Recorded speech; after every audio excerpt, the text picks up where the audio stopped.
Hello students, welcome once again on my channel Physics Online Lectures. In this lecture, I am just going to discuss what is the Maxwell-Boltzmann statistics.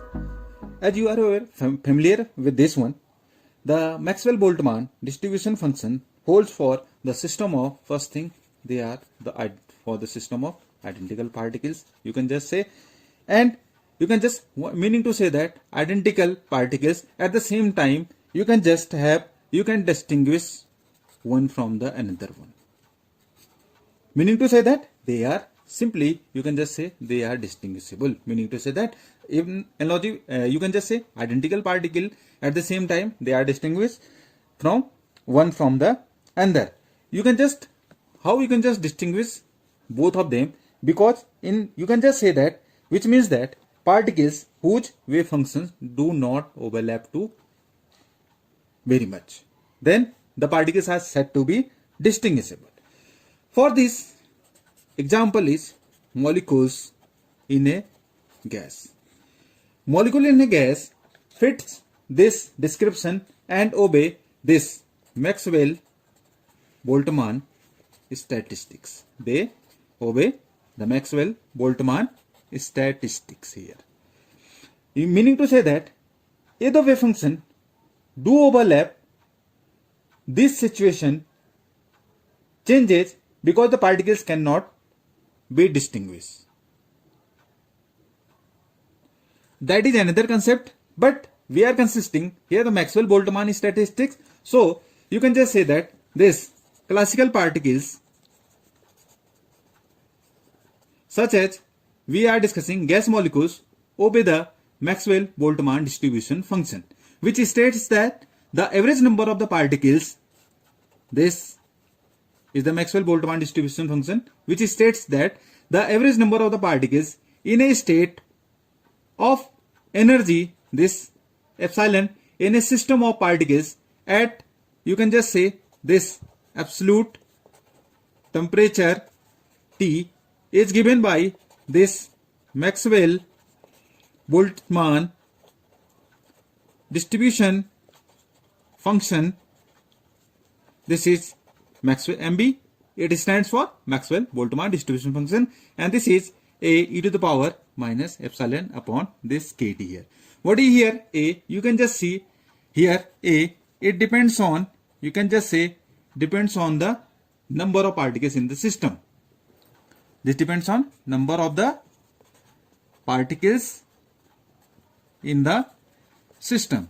Or similarly, you can just say that it plays a very role that have analogous to that of a normalization constant. Means you can just say a here, which depends on the number of particles in the system. It have analogy with the normalization constant for the wave function, because when we just see a wave function, it has to be normalized. Then this constant a also plays the same role as of the normalization constant of a wave function. And what is another factor is it the Boltzmann constant. It is what? This is the Boltzmann constant here. You are aware of the fact that what is the value of this Boltzmann constant? It is 1.38 10 to power minus 23 joule per Kelvin, or simply it has the value 8.617 into 10 to power minus 5 electron volt per Kelvin. And now the number of particles which will be in energy epsilon, you can just say number of particles with energy epsilon. This is given by n epsilon, is it g epsilon, and this is f epsilon.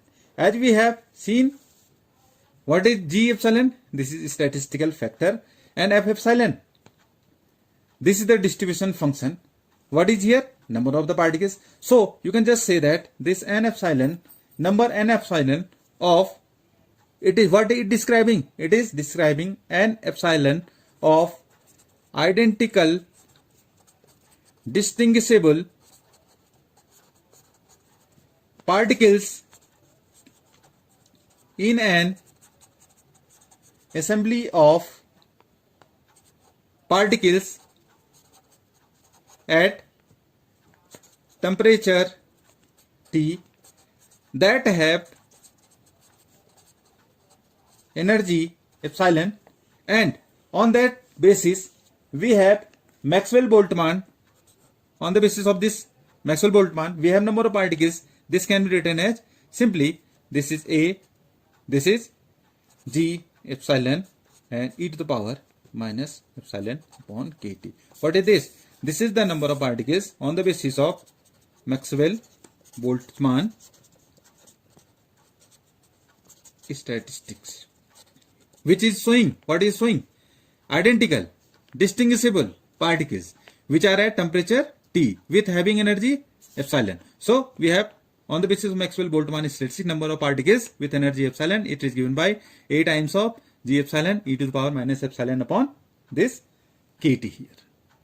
So this is the entire discussions of the Maxwell-Boltzmann statistics which are applicable for the identical particle, and the particles are distinguishable in the sense that their wave functions overlaps to a negligible extent, or you can say that the wave function is not going to be overlap for such type of the particles, example gas molecules. So this is about the classical statistics or Maxwell-Boltzmann statistics. So in the next lecture we have some more lectures regarding statistical mechanics, and